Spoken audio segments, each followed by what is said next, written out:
Hostel कुछ भी करके पैर पकड़ के मुझे लाना पड़े मैं ले आऊंगा। ये गुजर हॉस्टल भी मुफ्त में नहीं आया, इसके लिए भी मैं बहुत भागा हूं कि चलो किसी तरीके से बच्चे तो तालीम हासिल करें ना। चाहता हूं कि गुलाम नबी आज़ाद साहब ने इस रोड के उस प्रोजेक्ट के वहां तक पहुंचाने में मेरी बहुत मदद की है। पुंछ को कश्मीर से जोड़ने के लिए जालिया से मंडी तक जो है वो एक रोड निकाली गई थी, बाईपास रोड उसका नाम था, लेकिन 2008 के बाद वो अभी उसका जो है पूरा नई ब्लैक टॉपिंग की जा रही है, नई उसको डंगे दिए जा रहे हैं, बाकी कटिंग हो गई है। क्या इक़दाम रहेंगे आपको इस चीज़ को लेकर?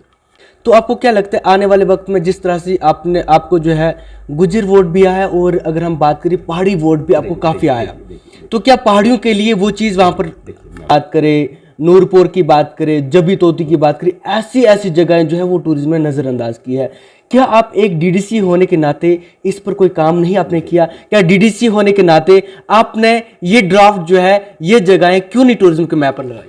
जिस तरह से अगर हम बात करें सबसे बड़ा प्रोजेक्ट जो मुफ्ती मोहम्मद सईद के टाइम जो है उसकी संग बुनियाद रखी गई थी, लोहरन टू टांगमरू रोड, लेकिन उसको लेकर जो है काफ़ी सियासतदान बोलते हैं कि ये मैंने रोड लाई है, ये मैंने काम करवाया है, और काफ़ी देखने को मिला, सोशल मीडिया पर काफ़ी वायरल हुआ। इसको लेकर क्या कहना चाहेंगे आप? आरएनए न्यूज़ में आपका खैर मकदम है। मैं हूं आपका मेज़बान तारिक शेख। इस वक्त मौजूद हैं डीडीसी रियाजनाथ साहब। लोहरन से इनका तल्लुक़ है, ब्लॉक लोहरन से डीडीसी कैंडिडेट जीत कर आए हैं। हम इनसे जानने की कोशिश करेंगे कि जिस तरह से ब्लॉक लोहरन की बात करें या तहसील मंडी की बात करें, काफ़ी प्रोजेक्ट्स पर इन्होंने काम करवाए, कुछ प्रोजेक्ट्स पेंडिंग भी हैं। हम इनसे जानने की कोशिश करेंगे कि क्या वजूहत रही कि वो प्रोजेक्ट पेंडिंग है, कुछ प्रोजेक्ट नए आने वाले भी हैं, उनको लेकर भी हम इनके साथ बातचीत करेंगे। साथ साथ जो मैन अगर हम बात करें जिस तरह से तहसील मंडी को टूरिज़्म डिपार्टमेंट की जानिब से नज़रअंदाज किया गया है, उसको लेकर भी इनसे बातचीत करने की कोशिश करेंगे। अगर ये इक़्तिदार में होकर भी, अगर ये इस वक्त एक इलेक्टेड रिप्रेजेंटेटिव होकर भी जो है ये टूरिज़्म को नक्शे पर नहीं लाया गया मंडी लोहरन साहब को, क्या वजूहत रहे? सबसे पहले तो आरएनए में आपका खैर मकदम है। सर, सबसे पहला सवाल, आप डीडीसी लोहरन से जीत कर आए हैं। लोहरन के कुछ ऐसे काम हैं वो काफ़ी पेंडिंग्स हैं, लेकिन उन पर काम नहीं किया जा रहा है, और कुछ ऐसे काम हैं जो हुए भी हैं और कुछ ऐसे काम हैं जो अभी आने वाले हैं। और ये जो हमने सुना भी जिस तरह से सोर्सेज के मुताबिक ये बताया जा रहा है कि 6 से 7 बड़े प्रोजेक्ट जो है मंडी पुंछ के लिए आए हैं। आप ये बताएं कि सबसे पहले ये बताएं कि वो कौन से प्रोजेक्ट्स हैं जो यहाँ पर आने वाले हैं। बहुत शुक्रिया आपका तारिक साहब। मैं आपको बता दूं कि इसमें कोई शक दोराहे की बात नहीं है, और शुक्रगुज़ार हूँ मैं उस अल्लाह पाक का और लोहरन की आवाम का कि जिन्होंने मुझे उस लोहरन ब्लॉक से कामयाब करके भेजा। तो जब मैं लोहरन से कामयाब होके आया था तो मैंने उसी वक्त भी कहा था कि मेरी ज़िम्मेदारी जो है वो सिर्फ़ लोहरन ब्लॉक की नहीं है बल्कि पूरी पुंछ की है। और मेरी कोशिश रहती है कि हर उस जगह पे जहाँ पे पुंछ में किसी भी उन चीज़ों की ज़रूरत है, प्रोजेक्ट्स की ज़रूरत है, मेरी सोच समझ और लोगों की ज़रूरत के हिसाब से मैंने उसका एक रोड मैप अपने पास तैयार किया, और फेज़ वाइज में मैंने बहुत से प्रोजेक्ट्स लिख के बना के गवर्नमेंट को सबमिट किए थे। और मैं आपको बता दूं कि जो भी कुछ मुझे कहीं पे भी नज़र आता है कि गवर्नमेंट की कोई अनाउंसमेंट हुई है, गवर्नमेंट कुछ दे रही है, तो मैं सीधा यहाँ से सेक्रेटेरिएट भाग जाता हूँ। मैंने पहले भी कहा कि जिस भी तरीके से मिन्नताज़ी से, प्यार से, मोहब्बत से मैं कहता हूँ मेरे पुंछ के लिए मुझे दे दी जाए ये चीज़ें। और वक्त किसी भी प्रोजेक्ट को जाने में, आने में, चाहे वो सड़क का हो, चाहे वो स्कूल्स का हो, चाहे वो हॉस्टल्स का हो, तो मेरी कोशिश रहती है कि जिस वक्त दोबारा से आवाम के बीच में जाया जाए तो नज़रें उठा के जाया जाए। तो आप ये बता सकते हैं कि जो प्रोजेक्ट्स आए वो कौन से प्रोजेक्ट्स हैं? देखिए, मैं आपको बताऊं कि गवर्नमेंट ने मेरा लास्ट ईयर का जो प्रोजेक्ट था, जो मिशन था, वो लोहरन की कुछ 4-5 सड़कें थी मेरी जो बहुत ज़रूरी थी, जहाँ पे कनेक्टिविटी नहीं थी, दूर दराज के इलाके थे। तो मेरा पूरा कंसंट्रेशन जो लास्ट ईयर का था वो हेल्थ और रोड्स पे था। लास्ट ईयर लोहरन के हेल्थ सेक्टर में काम हुआ जहाँ पे लोगों को सहूलियत मिली, और वो दिखने को भी मिल रहा है कि जो पिछले काफ़ी टाइम से इग्नोरेंस थी, चाहे वहाँ की एम्बुलेंस का मामला था, चाहे वहाँ की हॉस्पिटल की बिल्डिंग का मामला था, चाहे एक्सरे मशीन का था, जो भी चीज़ें या डॉक्टर्स की कमी थी उस पर हमने कोशिश की और शुक्र है उस अल्लाह का कि वो सारी चीज़ें आज लोरन में पिछले 1 साल के टाइम पे थी। रोड्स थी, बाराछड़ मारकोट रोड पिछले कई सालों से थी, उसका टेंडर हो चुका है, वो रोड आ चुकी है। उसी तरह हमारी चिखड़ी बन से नागानाड़ी वाली जो रोड थी, जो पहले स्टेट प्लान में थी, इस बार हमने, क्योंकि स्टेट प्लान में पैसा बहुत कम आता है, तो उसको हमने शिफ्ट करवा के इस बार नबार्ड में भेजा है ताकि उस तरफ से भी वो सड़क जो है वो निकल जाए। उसके लास्ट ईयर के इन प्रोजेक्ट में मेरी लोयलबेला टू नागानाड़ी सड़क थी जो 10 करोड़ रुपए का प्रोजेक्ट बना है और मुझे उम्मीद है कि आने वाले 10-15 दिन में वो वाला प्रोजेक्ट भी अप्रूव्ड होके आ जाएगा और चिखड़ी बन वाला भी आके आ जाएगा। इसके साथ साथ हमारी रोड थी क्लोजर टू घोड़ेनक, आप देखेंगे जाके आज की घोड़ेनक की तरफ भी वो सड़क उस तरफ से निकल के पीआरआई के पैसे से, आरएनबी के पैसे से, उसमें हमने डिफरेंट सेगमेंट्स में डीडीसी का पैसा दिया है, पंचायत का पैसा लगाया, डिपार्टमेंट का आरएनबी का पैसा लगाया, ताकि थोड़ा थोड़ा पैसा करके लास्ट ईयर उस पर वो अर्थ वर्क कंप्लीट हुआ है। और आज घोड़ेनक जो पंचायत प्लेरा में गांव है, वहाँ से रोड क्रॉस होके खेत नाड़ियाँ की तरफ चल रही है। अगर हम बात करें जिस तरह से, अगर हम बात करें सबसे बड़ा प्रोजेक्ट जो मुफ्ती मोहम्मद सईद के टाइम जो है उसकी संग बुनियाद रखी गई थी, लोरन टू टंगमर्ग रोड, लेकिन उसको लेकर जो है काफ़ी सियासतदान बोलते हैं कि ये मैंने रोड लाई है, ये मैंने काम करवाया है, और काफ़ी देखने को मिला, सोशल मीडिया पर काफ़ी वायरल हुआ। इसको लेकर क्या कहना चाहेंगे आप? देखिए, मुफ्ती मोहम्मद सईद साहब, फ़ारूक साहब, अब्दुल्ला साहब, गुलाम नबी आज़ाद साहब, महबूबा मुफ्ती जी, ये सारे जम्मू कश्मीर के चीफ मिनिस्टर्स रहे। शुरुआत किसके दौर में हुई, किसने संगे बुनियाद रखी, किसको इसका क्रेडिट जाना चाहिए, किसका नहीं, तो मैं उस पे नहीं हूँ। मैं जब जीता वहाँ से, जब बात आई, जब वो रोड ग्रिफ्ट से बंद हुई, तो मेरी कोशिश है, शुरू किसी ने भी करवाई हो वो, मेरी कोशिश है कि वो जल्द अज जल्द उस पर काम शुरू होकर वो मुकम्मल हो जाए ताकि लोगों को रिलीफ मिल जाए। आपको याद होगा कि लास्ट ईयर भी यहाँ पे जिस वक्त सेंट्रल गवर्नमेंट की तरफ से आउटरीच प्रोग्राम था, तो मैंने बहुत मिन्नताज़ी करके, जो कपिल पाटिल जी मिनिस्टर पंचायत के थे, तो मैं उनको वहाँ पे लेके गया और मैंने उनको उस रोड का मुआयना भी कराया ताकि वो खुद देख के जाएं कि इस रोड की इम्पोर्टेंस क्या है। मैंने उनको हर टूरिज़म के हिसाब से, रिलीजियस टूरिज़म के हिसाब से, हर चीज़ से उस रोड की इम्पोर्टेंस बताई कि ये रोड किस वजह से बंद हुई मुझे नहीं पता, लेकिन इस रोड की इम्पोर्टेंस पुंछ को कश्मीर से जोड़ने के लिए। मैंने उनसे ये भी कहा कि जिस वक्त अमरनाथ यात्रा आती है कश्मीर में लाखों की तादाद में, और वो बूढ़ा अमरनाथ भी आती है, लेकिन सिर्फ 2 दिन के सफ़र की वजह से वो यात्रा जम्मू से वापस चली जाती है और वो यात्री भी आके बूढ़ा अमरनाथ जी के दर्शन नहीं कर पाते। चंद लोग, 2-4 लाख लोग यहाँ आते हैं, जबकि वो यात्रा 20 या 25 लाख लोगों की होती है। तो अगर ये रोड मेरी कश्मीर टंगमर्ग से कट जाएगी, तो जिस वक्त भी बालटाल से यात्री वापस आएगा वो सीधा टंगमर्ग आएगा, टंगमर्ग से लोरन, लोरन से सीधा मंडी यात्रा करके चला जाएगा। उससे उस यात्रा का भी जो एक सेंटिटी है वो भी पूरी हो जाएगी और हमारे लोगों को रोज़गार मिलेगा। आपने इस रोड को लेकर किसी से बातचीत करने की कोशिश की? मेरी बिल्कुल, मैं आपसे यही, ये तो मेरी बातचीत ही है ना, जब मिनिस्टर वहाँ पे गए तो ये एफर्ट्स ही है ना जो नज़र आई। उसके बाद उन्होंने वहाँ से हमसे इसके पूरी डिटेल्स मांगी, जो डिप्टी कमिश्नर साहब ने वो डिटेल्स भेजी। ये project national highway authority of India, जो नितिन गडकरी जी की मिनिस्ट्री है, वहाँ तक पहुँच गया है। और मैं बड़े दावे से कहता हूँ कि गुलाम नबी आज़ाद साहब ने इस रोड के, उस प्रोजेक्ट के वहाँ तक पहुँचाने में मेरी बहुत मदद की है। उसके बाद एलजी साहब से भी मैं 2-3 बार मिला और इसी रोड के मुतल्लिक बात की, और मुझे उम्मीद है कि इंशाअल्लाह बहुत जल्द ये रोड का काम जो है वो दोबारा से शुरू होगा और बहुत वार फुटिंग पे दोनों तरफ से, यानी कि इस तरफ से उस तरफ से भी टंग मर्ग के जो स्टेक होल्डर्स हैं, जो वहाँ के DDCs हैं, मेरा रब गवाह है कि मैंने उनसे मुलाकात की। मैंने कहा ये हमारी जॉइंट एफर्ट होनी चाहिए ताकि हम दोनों तरफ से, क्योंकि 12-13 किलोमीटर सड़क उस तरफ से भी बनी हुई है और 12-13 किलोमीटर इस तरफ से भी है, लोग वहाँ के भी परेशान हैं, लोग यहाँ के भी परेशान हैं, तो उसमें मैंने उनको भी इकट्ठा किया और एक जॉइंट रिप्रेजेंटेशन दी है मैंने एडमिनिस्ट्रेशन को दोनों तरफ से, कि दोनों तरफ के लोगों को मिलाने के लिए, टूरिज़्म को बढ़ावा देने के लिए, लोगों को सहूलियत देने के लिए इस रोड का काम होना बहुत ज़रूरी है।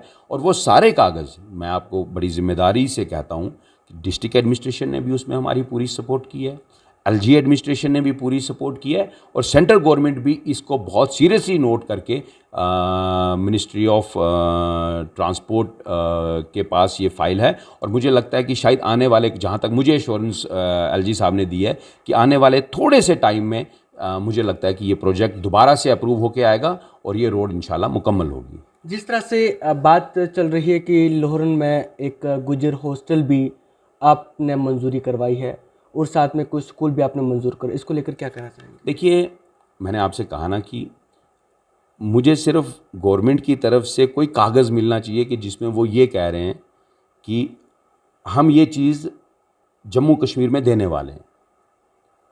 तो मेरी कोशिश रहती है कि वो कुछ सड़क हो, स्कूल हो, बिजली हो, पानी हो, वो पहुंच जाना चाहिए कहीं ना कहीं, लोगों को सहूलियत होनी चाहिए। गुजर हॉस्टल सरकार ने कहा हमने 20 या 25 देने हैं, तो मैंने भी मिन्नताजी की, मैंने कहा हमें मंडी ब्लॉक में भी एक हॉस्टल दे दीजिए। बाकी पहाड़ी हॉस्टल, दूसरे हॉस्टल, जिस भी तरीके से गवर्नमेंट की अनाउंसमेंट्स होती हैं, गवर्नमेंट अपने प्रोजेक्ट्स बना के देती है, लेकिन जिस वक्त भी कोई अनाउंसमेंट आती है, मैंने आपसे कहा ना, तो मेरी कोशिश रहती है कि मैं वहाँ पहुँच जाऊँ और वहाँ से पहुँच के उस चीज़ को अपने लोगों के लिए ले आऊँ, ताकि एजुकेशन सिस्टम का जो सेटअप है, उसी तरह जिस तरह स्कूल की आपने बात की, तो हमारे KGBV स्कूल है लोरन का, जहाँ पे बच्चियों का स्कूल है, तो वो एक शेड में पिछले 10 साल से रह रही हैं। अभी पिछले दिनों वहाँ पानी आया था, पानी में वो सारा बह के चला गया, वहाँ पे बाथरूम्स नहीं है, वहाँ पे 4 बाथरूमों की फ़िलहाल मैंने मंजूरी करवाई है कि वो बच्चियाँ, मैं खुद जाके वहाँ हैरान हुआ और मैंने एडमिनिस्ट्रेशन को पिक्चर्स भेजी, वहाँ से एजुकेशन को चिट्ठियाँ लिखी कि भाई ठीक है, आपके पास जगह का कोई दिक्कत आ रहा है या किसी वजह से वो नहीं आ रही, मेरी कोशिश है कि वो जगह वहाँ पे मिल जाए। मैंने 8-10 लोगों से वहाँ बात की, अपनी ज़मीन दी और मैंने अपनी ज़मीन ऑफ़र की। मैंने कहा बिना किसी मुआवजे के, बिना किसी चीज़ के आप मेरी ज़मीनों पे ये बना लीजिए। लेकिन दिक्कत ये आ रही थी कि मेरी ज़मीन लोरन में, ढन्ना में है और धन में है, तो वो थोड़ा सा दूर पड़ जाता है स्कूल्स के नज़दीक से। तो मैंने रिटर्न में डिपार्टमेंट को लिखा है कि आप मेरी जो मलकियत मेरे हिस्से की है, आप उसमें कोई भी तामीरी काम लगा लें, आप जाके ज़मीन नापें, मेरे सिग्नेचर्स ले जाएं, कर दीजिए। लेकिन डिपार्टमेंट का, उनका अपना नज़रिया कि ये 2-4 किलोमीटर दूर पड़ जाएंगे या डन्ना में बच्चियों का आना जाना, ट्रैवलिंग का दिक्कत हो जाएगा, स्कूल्स नीचे हैं। तो फिर मैंने नीचे ही पेरीफेरीज़ में 2-3 स्टेक होल्डर से बात की, वो राज़ी भी हुए और अभी पिछले दिनों में CO साहब अपनी टीम को लेके वहाँ पे गए भी थे और वो 2-3 जगह उन्होंने आइडेंटिफाई भी की हैं। और मुझे उम्मीद है कि शायद 2-4-5 दिन में वो भी जो आज तक क्लोज़ नहीं हुआ वो क्लोज़ हो जाएगा और क्लोज़ होने के बाद मुझे लगता है कि आने वाले 10-15 दिन में वो वहाँ पे वो स्कूलों के काम भी जो हैं वो शुरू हो जाएंगे। इसके साथ साथ मैं आपसे एक चीज़ और बताऊँ, हमारी लोरन हायर सेकेंडरी की बिल्डिंग है, मैंने उसके लिए लिखा है और वहाँ पे भी मैं गया एक बार, मैंने देखा वहाँ पे फीमेल टीचर्स की प्रॉब्लम थी, 350 के करीब बच्चियाँ हैं, वहाँ नहीं है, उसके लिए लिखा, वहाँ पे वो फीमेल टीचर्स भी जाएंगी। इसी तरह मेरा गर्ल्स हाई स्कूल से हायर सेकेंडरी की तरफ भी रुझान गया। आपने कहा कहाँ है, मैं जब तक मेरे पास वो अप्रूवल कागज़ नहीं आते तो मैं नहीं बोलता, लेकिन मैं आपको ये बता दूं कि ये 5 स्कूल को लेके, हायर सेकेंडरीज़ को लेके, मेरी एक बटलकोट पंचायत में स्कूल का मामला है, मेरा लोरन में गर्ल्स स्कूल का है और हायर सेकेंडरी स्कूल का है। और आप आने वाले वक्त में देखेंगे कि इंशाअल्लाह कि यहाँ पे इंफ्रास्ट्रक्चर बहुत इम्प्रूव होगा। अगर हम बात करें जिस तरह से आपने गुजर हॉस्टल यहाँ पर एक मंजूरी मिली है और उसका क्रेडिट जो है सारा आपको जा रहा है, तो आपको क्या लगता है आने वाले वक्त में जिस तरह से आपको जो है गुजर वोट भी आया और अगर हम बात करें पहाड़ी वोट भी आपको काफ़ी आया, तो क्या पहाड़ियों के लिए वो चीज़ वहाँ पर? मैं बताऊँ, देखिए अवाम है, ये गुजर हॉस्टल ये कोई पहला नहीं है, इससे पहले भी अभी पुंछ डिस्ट्रिक्ट में 3 आए। मैंने आपसे कहा ना कि जिस वक्त भी गवर्नमेंट की, कल को गवर्नमेंट कहेगी कि मेरे को पहाड़ी हॉस्टल बनाने हैं, मैं अपना खून तक बहा दूंगा कि मंडी ब्लॉक में, तहसील में एक पहाड़ी हॉस्टल कुछ भी करके, पैर पकड़ के मुझे लाना पड़े, मैं ले आऊँगा। ये गुजर हॉस्टल भी मुफ्त में नहीं आया है, इसके लिए भी मैं बहुत भागा हूँ कि चलो किसी तरीके से बच्चे तो तालीम हासिल करें ना, वो किसी के भी हों। रहने को गुर्बत बहुत है, दूर दराज के इलाके हैं, मुझे अच्छी तरह पता है।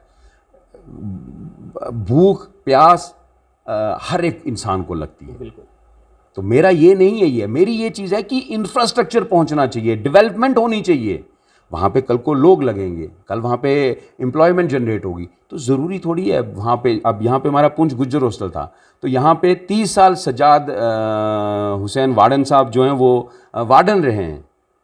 तो ये कोई क्राइटेरिया नहीं है कि गुज्जर हॉस्टल आया तो गुज्जर वोट मिला। मैंने कहा ना कि जहाँ से भी मुझे कोई चीज़ मिलेगी, मैं आपको एक बात बताऊँ, हमारा चिखड़ी में एक गांव है खेता बलेदा। मैं जब कंपेनिंग के लिए वहाँ पे गया तो रब की कसम मोबाइल की टॉर्च और चिमनियों के ज़रिए वहाँ पे गया। मैंने उनसे वादा किया कि आपके यहाँ पे बिजली लगेगी। मैं एलजी साहब से मिला, मैं एडमिनिस्ट्रेशन से आया, मैंने प्रोजेक्ट बनवाया। मैंने कहा आप जाके देखो तो सही, बिजली नहीं है आज तक उन इलाकों में। हैरानगी मुझे भी हुई, लेकिन अल्लाह का शुक्र है कि वो प्रोजेक्ट अप्रूव होके आ गया है। 5-10 दिन में वहाँ पे भी काम चला जाएगा। राज साहब, जिस तरह से डेवलपमेंट को लेकर बातचीत कर रहे थे, बीच में टूरिज़्म का नाम भी आया था। अगर हम बात करें टूरिज़्म डिपार्टमेंट की, अभी कुछ वक्त पहले एक आर्डर निकला, एक ड्राफ्ट निकला, उसमें 20 अजला के कहीं ऐसी जगहें हैं जिनको टूरिज़्म के मैप पर लाया गया। अगर हम बात करें तहसील मंडी की, जहाँ पर तीनों ब्लॉकों को नज़रअंदाज किया गया है, लोरन की बात करें, सौवजिया की बात करें, नूरपुर की बात करें, जबी तोती की बात करें, ऐसी ऐसी जगहें जो है वो टूरिज्म में नज़रअंदाज की है। क्या आप एक डीडीसी होने के नाते इस पर कोई काम नहीं आपने किया? क्या डीडीसी होने के नाते आपने ये ड्राफ्ट जो है, ये जगहें क्यों नहीं टूरिज्म के मैप पर लगाई? मैं पहले इन थोड़ी सी चीज़ों को डिफ्रेंशिएट करके आपको बताता हूँ। पुंछ में जो ये 4 जगहें आइडेंटिफाई करके रखी हैं और जो बाकी जगहों के नाम लिए, आपको याद होगा उस वक़्त हम यहाँ पे डीडीसी भी नहीं बने हुए थे, यहाँ पे डिप्टी कमिश्नर राहुल यादव थे। आज वो जम्मू में म्युनिसिपल कमिश्नर हैं। बिल्कुल। मेरे दोस्त हैं, बहुत अच्छे दोस्त हैं मेरे वो। मैंने उस वक़्त उनसे बोला जबी तोती को जाके देख के आओ, इसको टूरिज़्म के नक्शे पे ले आओ, बिकॉज डिप्टी कमिश्नर ताकत उन्हीं के हाथ में थी। मैंने उनको सावजिया में 2-3 जगह भेजा, मैंने उनको लोरन भी भेजा। लोरन भी चीज़ें वो देख के आए कि इनको टूरिज़्म के उस नक्शे पे लेके आए। लोरन ब्लॉक के टूरिज़्म का मामला था तो पिछले साल भी हमने वहाँ पे टूरिज़्म को बूस्ट करने के लिए टूरिज़्म के साथ हमने एक नंदी छुल का ट्रैक भी रखा था, जिसमें 1000-1500 यूथ ने पार्टिसिपेशन की। बिल्कुल। इसके साथ साथ मेरी ब्रिगेडियर साहब से और इनसे भी बात हुई है और बहुत जल्द मुझे लगता है कि उन्होंने भी लिख के भेजा था। हम यहाँ पे एक पैराग्लाइडिंग जो आती है उसके लिए भी हमने दिल्ली में एक टीम को लिखा था। इन्होंने थ्रू ब्रिगेडियर पुंछ, इनकी तरफ से मैंने लिखा था कि यहाँ पे हम इस तरह के इवेंट्स कराएं जिससे हमारे एरिया का टूरिज़्म पोटेंशियल जो है वो बढ़े और ये इन इवेंट्स के हिसाब से लोगों के सामने जाए।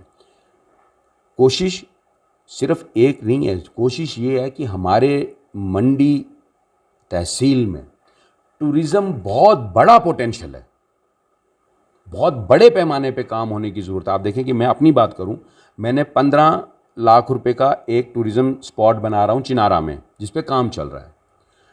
इसके बावजूद हर वो नंदी छूल का ट्रैक है, मेरा सरा का है, मेरा ऊपर 5 पीर जाके ट्रैकिंग का जो आता है, मेरी तरफ से वो कागज़, वो रिकमेंडेशंस वहाँ पे गई हैं और मुझे उम्मीद है इंशाल्लाह कि जो हमने लिख के भेजा है, जिस तरह आपने कहा कि हमने सुना है कि आपके कुछ प्रोजेक्ट्स हैं जो नहीं जो मतलब आने वाले हैं, क्या हैं, उनमें ये वाले प्रोजेक्ट्स भी हैं जो अनकरीब आ जाएंगे और विद डॉक्यूमेंट आएंगे।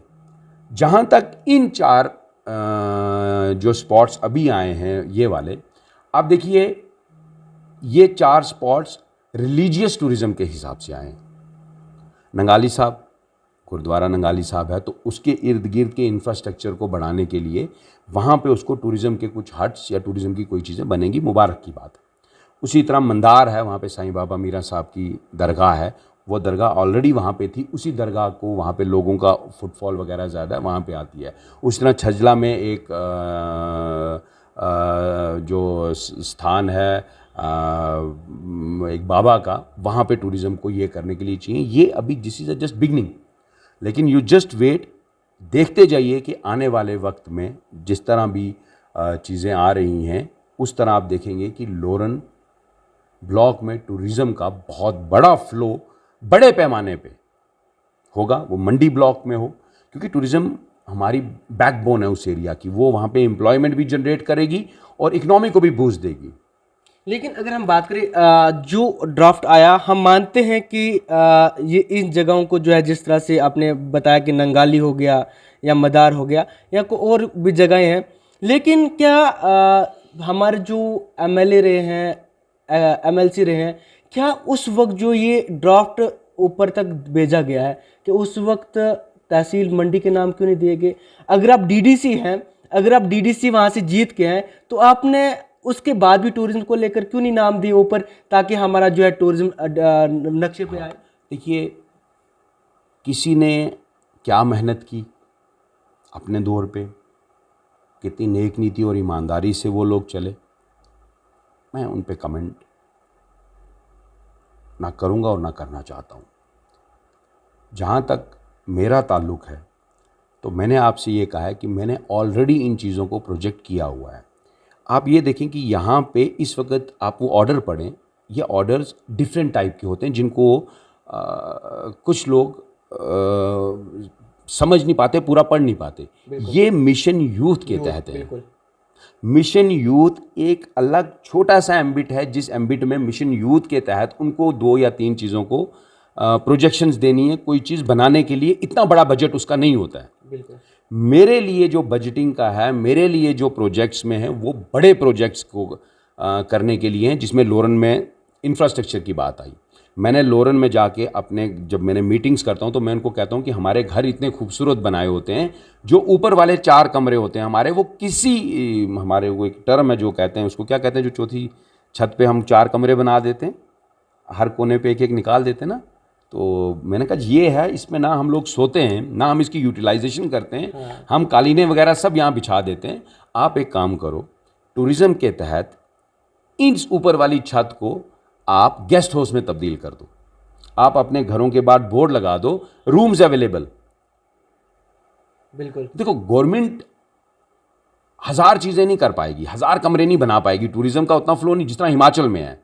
वहाँ पे जब आप दूर दराज के इलाकों में जाओ तो लोगों ने अपने घरों में टूरिज़्म के तहत ही वो बनाए। और मैंने ये कहा, मैं टूरिज़्म से आपकी जो इंफ्रास्ट्रक्चर की मदद है वो मैं करवाऊंगा। और मैंने बात भी की कि वो 4 कमरे आपको दिन का 2-4 हज़ार रुपये रोज़गार देके चले जाएंगे। जब राजौरी पुंछ जम्मू से आएगा और उसको ये पता चल जाएगा, क्योंकि सोशल मीडिया का दौर है, आप अपने घर में ही लिख के रख दोगे रूम्स अवेलेबल, गेस्ट हाउस, तो अपने आप लोग वहाँ पहुँच जाएंगे, अपने आप वो सर्दी में भी और गर्मी में भी वहाँ रहेंगे। देखिए, सिर्फ सरकार की तरफ ही हमें नहीं, मतलब इस किस्म के आप ये आइडियाज़ लेके आओ जहाँ पे आप सेल्फ एम्प्लॉयमेंट कर दो। आप जिनको काम करने भी चले जाओ, घर पे एक आध नफ़र तो रहता है ना।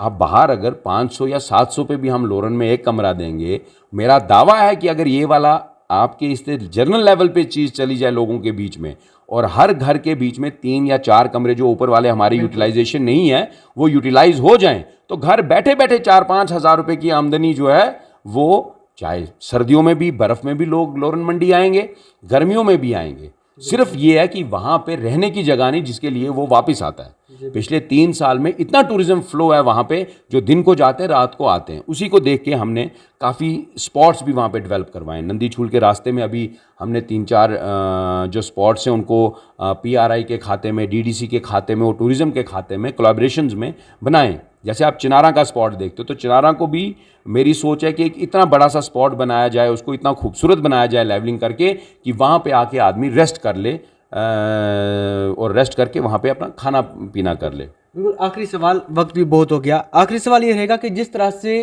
पहले भी हमने आपके साथ बात की थी जब चंडक से मंडी रोड की खस्ता हालत थी। आज भी चंडक से मंडी रोड की खस्ता हालत है। उसको साइड पे रखते अगर हम बात करें मंडी से सौजिया, मंडी से लोरन, मंडी मार्केट की रोड की इतनी खस्ता हालत है, लेकिन इंतजामिया जो है उधर तवज्जो नहीं दे रही है।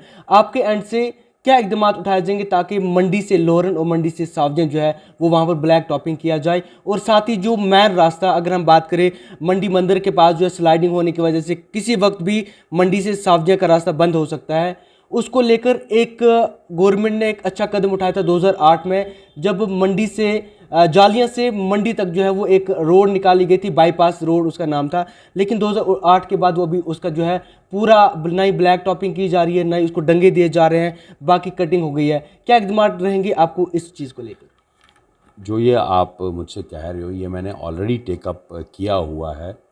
मंडी से लोरन सुल्तान पथरी रोड पे भी ब्लैक टॉपिंग का ये था, तो उस पे मैंने भी ये कहा था कि प्रोजेक्ट बना के जो बात की थी मैंने एडमिनिस्ट्रेशन के कि अब ब्लैक टॉपिंग से भी बेहतर है कि हम इसका ऐसा प्रोजेक्ट बना के भेजें ताकि ये रोड वाइडनिंग हो जाए, क्योंकि वहाँ पे रोड वाइडनिंग कम है, वहाँ पे ज़मीनें हैं, वहाँ पे 10 चीज़ें दूसरी हैं, रोड वाइडनिंग हो जाए।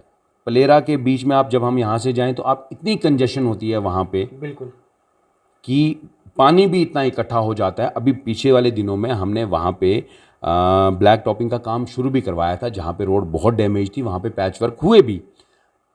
लेकिन अब जो नई चीज़ वहाँ पे आएगी, जो इंशाल्लाह आने वाले वक्त में आप देखोगे कि उस रोड का मंडी मंदिर से लेके सुल्तान पथरी तक जो भी नई रोडें आ रही हैं, हम उन पे ऑलरेडी ये कोशिश कर रहे हैं कि वो वाइडनिंग पहले से इतनी चौड़ी हो कि आने वाले 10-15 साल तक वो रोड हमें चले। और लोरन मंडी का जहाँ तक ताल्लुक है उसमें भी हमारी पूरी कोशिश है। देखिए ये एम्बिट अलग अलग आ जाते हैं, कोई आर&बी के पास आती है, कोई ग्रिफ के पास आती है, कोई नबार्ड में चली जाती है। लेकिन आप आने वाले वक्त में देखेंगे कि इंशाल्लाह ये वाइडनिंग का काम जो है लोरन ब्लॉक की सड़कों का जो मेन सड़क का है, मैंने कहा ना कि जब तक मेरे हाथ में वो कागज़ नहीं आता तो मैं नहीं बात करता। तो इंशाल्लाह वो जब मेरे पास प्रोजेक्ट्स अप्रूव होके आ जाएंगे तो मैं आपको कॉल करूंगा, उस दिन भी हम आपके साथ बैठ के वो पेपर्स दिखाएंगे। मेन सवाल जो मैंने कहा मंडी जालियां से मंडी बाईपास रोड का 2008 में उस रोड की कटिंग हुई थी, डंगे लगाए गए, आवाम का नुकसान हुआ, लेकिन उसके बाद वहाँ पर कोई जाने के लिए तैयार नहीं है, कोई वहाँ पर देख नहीं रहा है। इसको लेकर आप आवाम तक क्या जो है यकीन दिलाते हैं कि उस रोड का काम कब तक शुरू होगा और कब तक आवाम को उस रोड का फ़ायदा मिलेगा? मैं बताऊं आपको कि जहाँ तक ब्रिज का ताल्लुक है उस पर भी काम चल रहा है, वहाँ पे रोड भी निकल चुकी है, वहाँ पे ब्रिज की भी ज़रूरत है।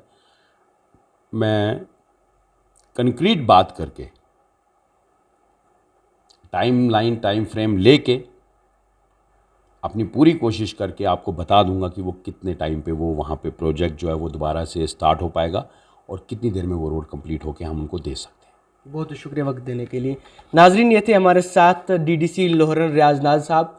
इन्होंने लोहरन की बात नहीं की, इन्होंने तहसील मंडी की बात नहीं की, पूरे पुंछ डिस्ट्रिक्ट की बात की, जिस तरह से आम ये देखने को नहीं मिलता है। अगर हम बात करें रियाज नाज की, काफ़ी काम किए हैं, आवाम भी इनके काम की तारीफ़ करती है। और साथ साथ अगर हम बात करें जिस तरह से लोहरन में एक गुजर हॉस्टल गया और आवाम का कहना था क्या पहाड़ी को ये चीज़ मिलेगी, रियाज नाज साहब का ये कहना है कि ज़रूर आने वाले वक्त में जो है पहाड़ियों के लिए भी पहाड़ी हॉस्टल जो है वो लोहरन में दिया जाएगा। आप देख रहे RNA न्यूज़, दीजिए इजाज़त। कैमरा पर्सन सजाद शेख के साथ तारक शेख को खुदा।